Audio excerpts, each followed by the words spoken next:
Welcome to another edition of the Mainframe Book Club. Today I've got with me Chelsey. Chelsey, obviously I know who you are, and I know that you've met lots of amazing people from King Charles, the Obamas. You've been in Silicon Valley, you've been all over the place. So what I normally do at this point is say to everyone, would you like to tell everyone who's listening a little bit about yourself? Hello, Andy. Thank you so much for inviting me on today. It's a real pleasure to be here. You're drinking tea. That's what we like. Good old British tea. Okay, so yes, hello everyone. My name's Chelsey Baker. I'm the founder and CEO of National Mentoring Day, the world's largest celebration of mentoring. I advise governments, organizations, corporations on their mentoring strategy, delivery, and impact. And all of my work is centered around empowering people and organizations to unlock that potential, closing those critical skills gaps, and accelerating and increasing performance, productivity, leadership, and growth all through the power of mentoring. Outside of that, I'm a public speaking expert with over 2 decades of experience. I'm showing my age there. I had, over two decades experience working in television, in media, and communications. And that's where I've trained hundreds of people and investors and founders to successfully pitch their business, to successfully pitch themselves. That's the main thing. Enabling people to have that confidence, that clarity, and gain that visibility through effective communication. So it's great to be here today. Thank you.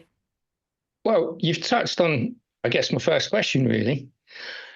We within the, well, let's say mainframe, but I think it could broaden out across all of IT, probably have issues with our communication skills and our confidence. We've seen many attempts at trying to address this via something called imposter syndrome. So could I pass that over to you? And is that something that you are finding and overcoming with your mentoring? Absolutely. I mean, if we're talking about communications here, you mentioned imposter syndrome. It's absolutely rife. I work with global CEOs and, wonderful, brilliant minds, and they all have imposter syndrome. Don't forget, we all have imposter syndrome at different ages and stages of our careers, right? Especially women of a certain age, men of a certain age, depending on where you've come from, where you're speaking, where your career's going, those different levels that you're entering into in the workplace, and self-doubt and it's just rife and always has been. And I think that if we think that nobody has imposter syndrome, then that's also a problem because everyone I work with has imposter syndrome. So, I guess the biggest problems I see when helping with the communication across teams, I work a lot with technical teams and founders who are or leaders who are very much in that tech sphere.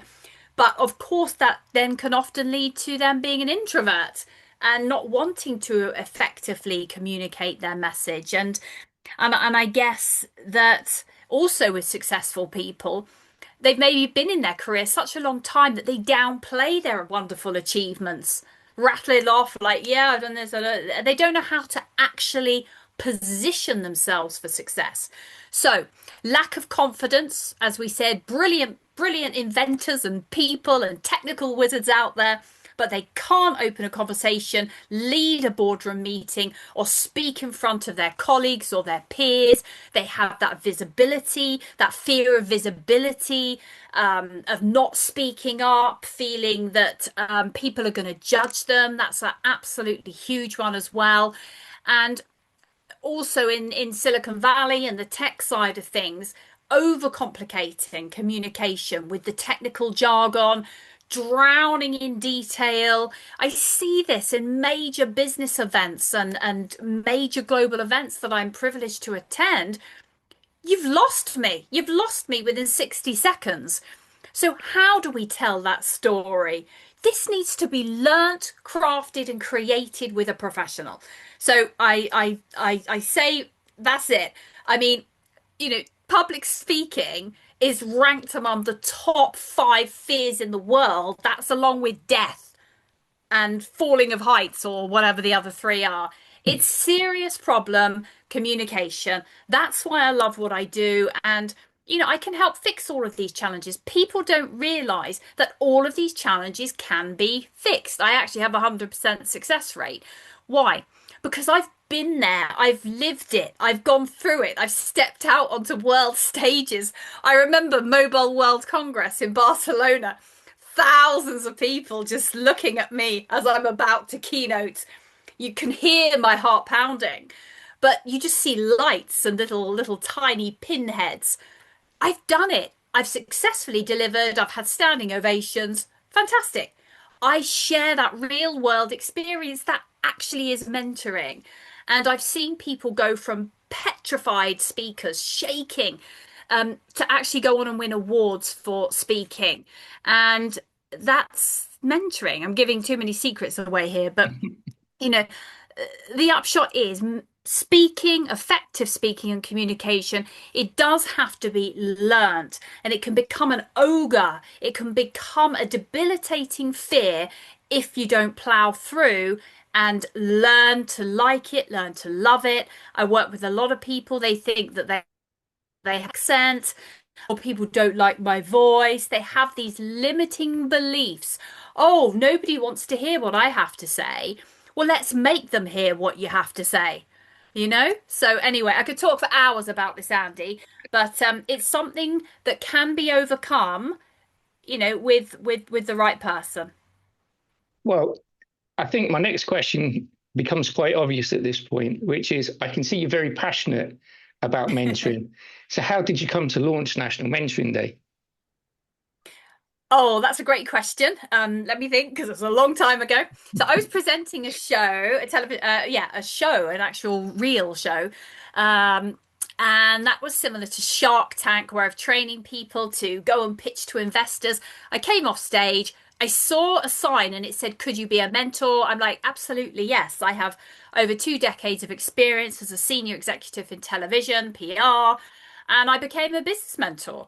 And I went on to mentor over 1,000 individuals and businesses. I saw the impact it had, the passion, the guidance that I'm giving people to empower people to believe in themselves and to do anything. And I loved it. It was so rewarding. And that's when I saw mentoring has the ability to transform lives, to transform businesses. And then I realized, well, where's all the other mentors? And that's when I launched National Mentoring Day. And yeah, the rest is history. Well, I guess when you talk about history, we should talk about the fact that you've met some pretty famous people doing this. So do you want to just, I know people hate doing name checks, but do you want to give me some name checks? Because you've met just about the who's who of everybody. So I'll put you on the No, spot. I'm not allowed. I can't reveal anyone I've worked with. Well, But people let's you've just say they cover all levels all levels, all sectors. But if we talk about NMD, which I can do, then yes, it was actually founded in 2014, and we had the inauguration in the government houses of Parliament, House of Lords. It's endorsed by the Government Department of Business and Trade. And yeah, I was invited to give a speech, as you do, to the King of England. That was a big communication moment, especially with all the SWAT teams of police around. Absolutely fantastic. And I was able to recognise the King's contribution, King Charles, to his contribution to mentoring. And yeah, I've worked with a lot of television people, governments, um, people who want to become elite speakers as well. It's putting that whole presentation deck together. How do you go out there?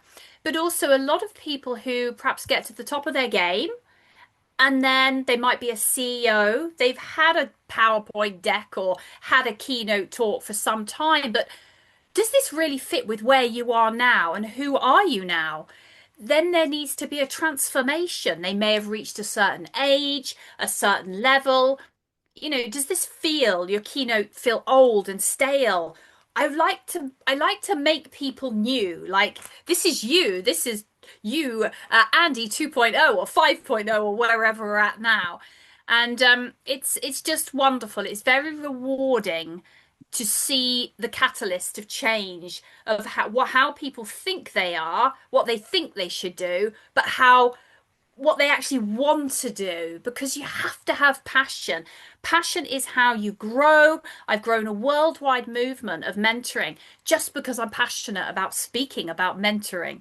So yeah, we in terms of National Mentoring Day, we've had worldwide press coverage. The reach was over 17 million. We've been featured in every media outlet, over 500 media outlets, and that's that really. Yeah. 501 now. Oh yes, 501. Absolutely.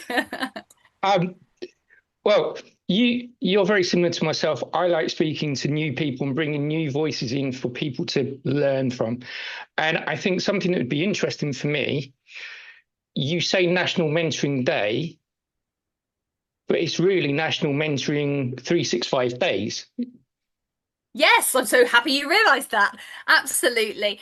In the lead up to the 27th of October, we haven't actually mentioned the date yet. So every No, year on the 27th of October is National Mentoring Day. Organizations, charities, communities, teams, individuals, mentors, mentees, in the lead up to this big day, they start, in the whole month of October is flooded with people showcasing their mentoring achievements, impact, success stories, case study, data. They use it. Organizations use the lead up to that 27th of October to recruit new mentors, to recruit new mentees, to showcase and highlight the impact of their mentoring program. And we work 365 days a year, obviously on National Mentoring Day. It's a full organization. And we have that commercial arm where we're really guiding and supporting these mentoring programs to grow and scale. And I guess on the actual day, we have our global call to mentor, which is one person, 1 hour. Everyone, including you, Andy, all over the world is asked to mentor one person for 1 hour. Just 60 minutes can change someone's life, career, or business, spark, ignite that confidence, help them with direction, innovation, guidance. It's just wonderful. And the line I'd like to add to that is that people think, well, I don't know what I could do as a mentor. Everyone has skills, experience, life perspective to share with someone else who could benefit. Even the fact, no matter what age you are, everyone has something to share. So anyone can take part in one person, 1 hour on the 27th of October. Everything's listed on our website, nationalmentoringday.org. I'm just going to put this out there. I have done mentoring a long time ago now, but when I did it, one thing I did do is I made a lifelong friend because the person I Oh. mentored, we kind of clicked, and yeah, you just build like a really good understanding and a good friendship doing mentoring. So that And leads me to mentoring, Andy, I just want to say thank you for that because, yes, this is not coaching, it's not short term. Mentoring can cover everything. It's that holistic. It's that it can build that long-term relationship. I'm the same with my mentors. I'm the same with my mentees. We keep in touch. It's solid yeah, relationships, solid support. and this is, I guess, this is going to be my next question. Really, are there good personality types that are suited to being a mentor and being a mentee? Is there good personality types, or is it just finding the right mix? I think, yeah, you have to leave your ego at the door. So being a good listener, if we're talking about, the mentor here, being a good listener, be willing to share. I'm sitting here today sharing with you things, right? Share your experiences, but not just the good times, the failures, right? How did we overcome that challenges? What literally caused us to have a burnout, to have a breakdown? Share that. Um, it's not about telling people what to do or just giving them advice. It's definitely listening. Mentoring's a two-way Yes. conversation street. So I think, yeah, that's the main things and leaving the ego at the door. And I think there's something here that a lot of people maybe are not thinking of. It's probably easier to understand the benefits of being what's known as the mentee, i.e., learning from someone in a more senior position. But there's also, I know from my own experience, there's a lot of value in being a mentor. So I think that's a better question for me to ask. What would you say are the values of being a good mentor that you learn and build from? Well, for me, you get to see others develop and grow as a direct result of like your guidance. Nothing beats that. It's so rewarding. I mean, of course, you improve your communication greatly. You improve your accountability greatly, and your soft skills, and it's positioning you and building your leadership and your authority. It really makes you grow.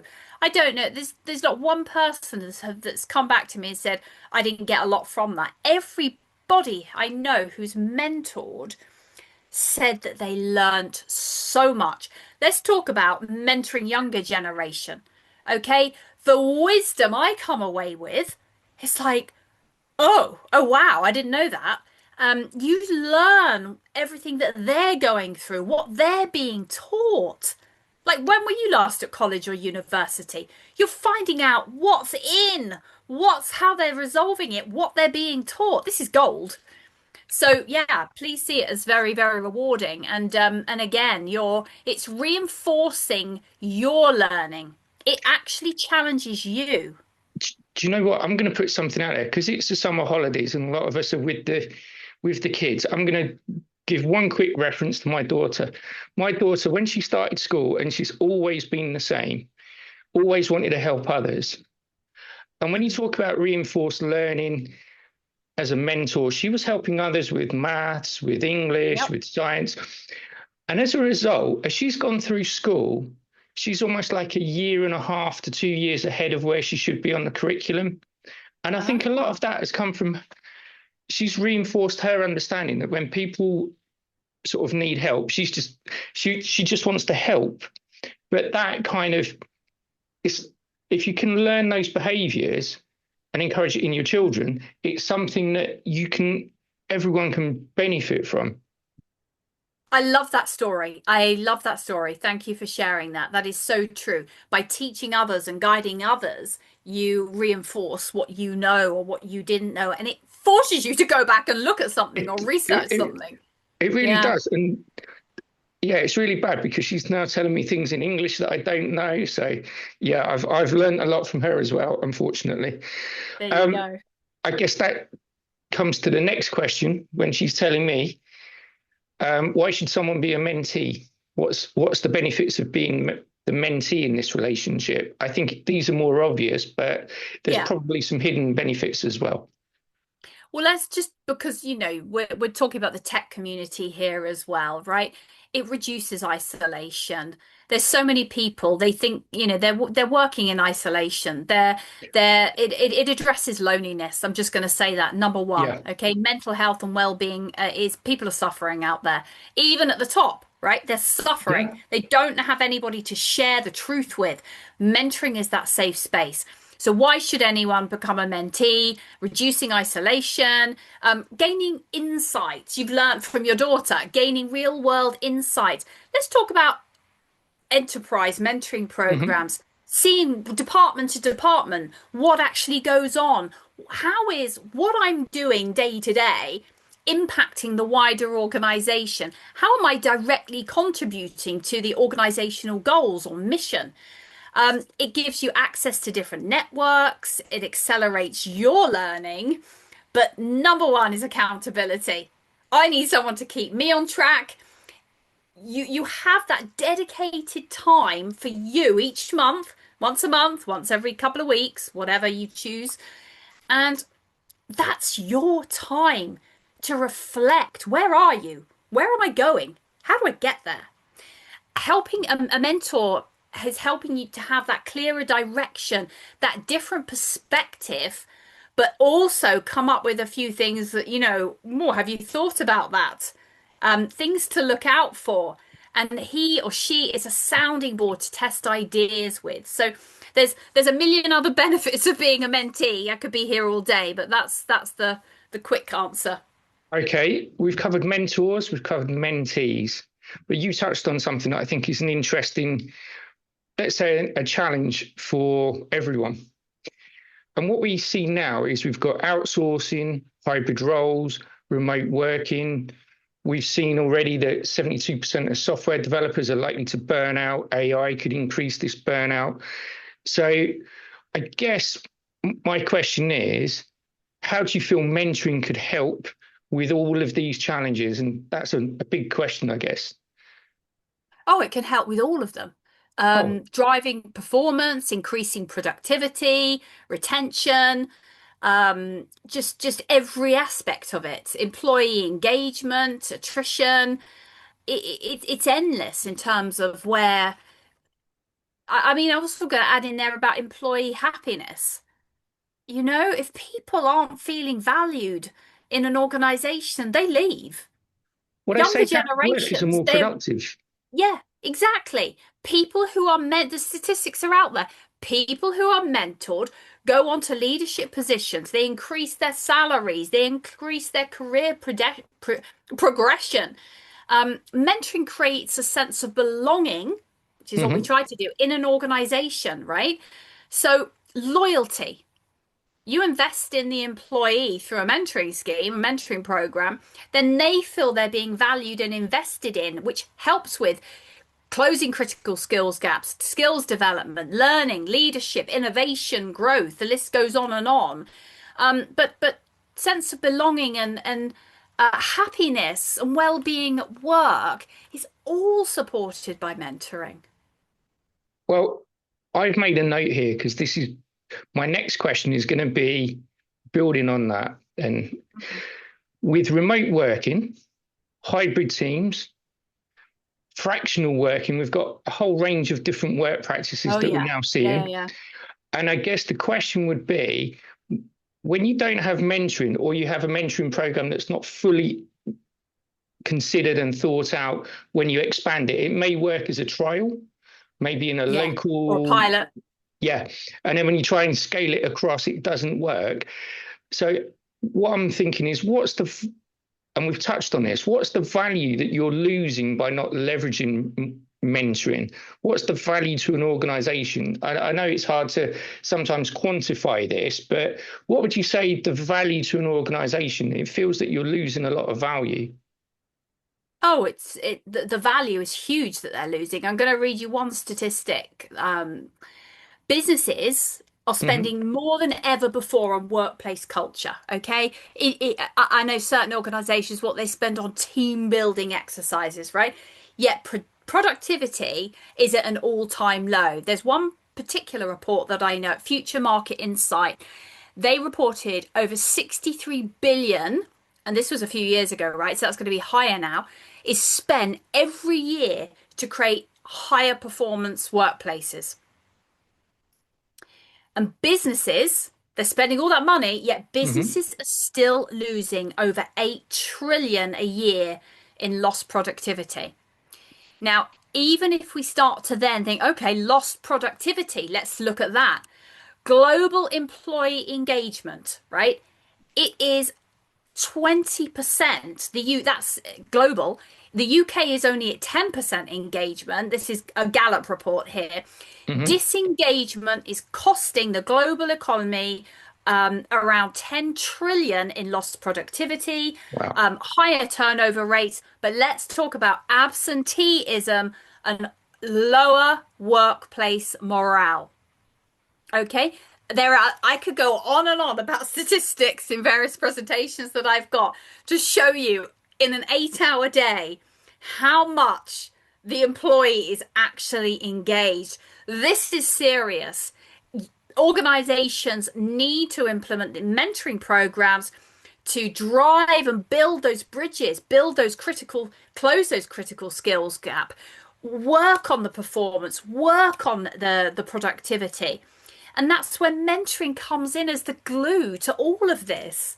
because you have a mentor. You find out why you're not being engaged, why you're not happy. You talk it through. And then there's solutions. If you don't talk, nothing happens. And that mentoring space, whether it's 1 hour, a week, a fortnight, or a month, or every couple of months, it gives you that space to speak, to find opportunities across departments and talk. Talk. There's a big organization I had a meeting with yesterday. Huge organization. They're not talking to that team. They're not talking to that department. It's costing billions and billions and billions in wasted time. The amount of money it's costing to try and recruit new people because a disengaged person goes. This is critical. And that is why mentoring is so important. I'm just going to mention this. It's interesting you say that because you mentioned earlier about the jargon. And you do find sometimes when you have like large projects like a mainframe moving certain workload, because we say right workload, right platform, and we try and move workload to a new technology stack like the cloud. We work in different ways, we talk in different languages. Mentoring would really help just smooth all those challenges out because you need people to be talking together. But at And every level, Andy, onboarding. Okay, yep, I've done that. onboarding. You've done that. Come into a new company, right? The training's there, Yep. the PDFs are there, the you must watch this video is Well, there. where do you find But it? where do you find the real world insight? How do you navigate the hundreds of resources? And you've also got a human at the end of this. They're feeling what they're feeling. They're nervous. They're scared. They've just joined a big organization. That's where mentoring, peer-to-peer mentoring, someone who's been in for a couple of years, 3 years, 4 years, 2 years even, mentoring the newbie, mentoring that company. And this is where I'm going to just be very brutal here, but over 98% of Fortune 500 companies run mentoring programs, but we've been working and seeing and finding out where they've been struggling. They create the program with great intentions, but they Yep, lack I've the seen this. time. You've seen it, the time, the expertise, and the resources to manage, grow, or scale the program. Yep. And they don't have that correct structures or support in place to scale or maintain it, keep the mentors of the mentees engaged. They don't have the best practice. You and I had a conversation as well. Just the whole onboarding thing of the mentoring program can go very wrong. If it goes wrong at the beginning, Yep. then what hope is there? So, I see organizations struggling with that engagement, that onboarding, the marketing, the measuring impact. This is where we come in and we align the mentoring program to business imperatives, strategic objectives, and business goals to use mentoring to, help with these issues, these challenges of retention, attrition, and engagement, and lack of productivity. You can have a mentoring program to fix all of those different challenges. And we're able to draw on, I guess, over 2 decades of working in world-class mentoring programs and bringing that real-world experience in. We know what works, we know what doesn't, and we see the same across every sector. Let me ask you one. This is my last and final killer question. Killer question. That The sounds killer brutal. question. Okay. And Okay. here it is, the big finale. The mainframe now has gone AI crazy. IT has gone AI crazy. But all the way through so far, we've been talking about talking to humans. I've done 4 episodes. This is the final one. But in each of them so far, it's been about we're hearing the human element. And I guess, how is AI fitting in with mentoring? Well, AI is never going to replace mentoring because there's so many things that AI can't do, right? We are humans at the end of the day. AI, we all know our frustrations with AI. Yes, it's great. Yes, it helps us, but it can't pivot. We've been having conversations. We talk about one thing, the next Yep. minute we're on a completely different subject. It has its limitations. AI cannot feel what I am going through, what I am suffering. Okay, it cannot respond to my human needs or my human emotions. Okay, it's that human connection that we need. It has not experienced burnout, right? How many prompts did you do this day today? Yeah, 1,000,005. It doesn't understand mental health, well-being, families, juggling.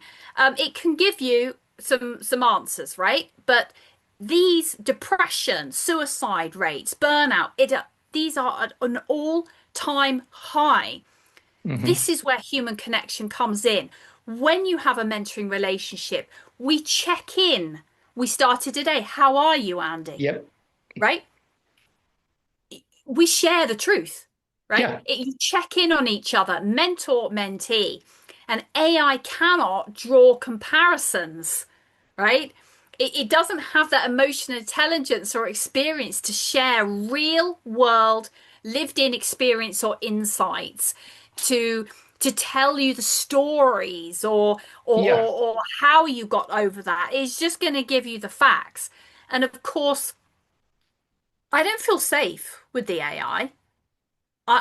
In my mentoring and what we do with organizations, we create a place of trust and psychological safety that enables you to share your vulnerability and then receive a vulnerable answer, feedback, guidance, or suggestion back. Okay. And of course, which AI is going to introduce you to real world connections that can advocate for you, that can say, Andy's good, Chelsea's good, I recommend her. Okay, this is serious. We need human connections. The more that we have of AI, the more that we sit in front of a computer, the more these rates of depression, suicide, mental health are going to go up and up and up. And we need to be looking out for each other. We need to be checking in on each other. And that is how mentoring can save lives. I know that mentoring saves lives. I have many, many testimonies that if it wasn't for my mentor, I wouldn't be here today. Well, I'm going to ask, is there any other questions I should have asked? But I think we've covered an awful lot of ground here. So, No, you've asked me many, and mentoring is leaving your legacy, right? At the end of this day, we're short on Earth, we're short on this planet. So all the skill stack of knowledge and wisdom and experience that I've gained, learnt in my lifetime, you can't take your knowledge or wisdom with you. You may as well pass it on. And yeah, then you can know that you've helped somebody grow. You've sent the elevator down. You've shared little pieces of your wisdom and expertise, sprinkling it down to somebody else. And then you live on through them. The amount of people, maybe they're not on this earth anymore. And oh, I remember that person, that one word of advice that they gave me that changed my life, that helped me reconsider my whole career, my whole business, my whole life. Share what you know. You can't take it with you. you know what, Chelsea? You gave us some great statistics earlier, and I'm going to end this discussion with the following. I don't think there's a statistic that can measure the satisfaction and engagement and enjoyment you get from being a mentor. And I think anyone that tunes in and watches this, it's just hard to put a figure on it, but you should definitely get involved and do it. Absolutely. That's 27th of October is that opportunity to mentor one person, anybody across teams, charities, communities. You can do it. Who could benefit from what you know? Reach out in your workplace. Say, listen, as a team, as an organization, as a company, we're going to take part in National Mentoring Day. All the resources, how to have a powerful 1 hour session, they're all on the website. So try it and Yep. you won't look back. Thank you, Andy. Thank you, Chelsea.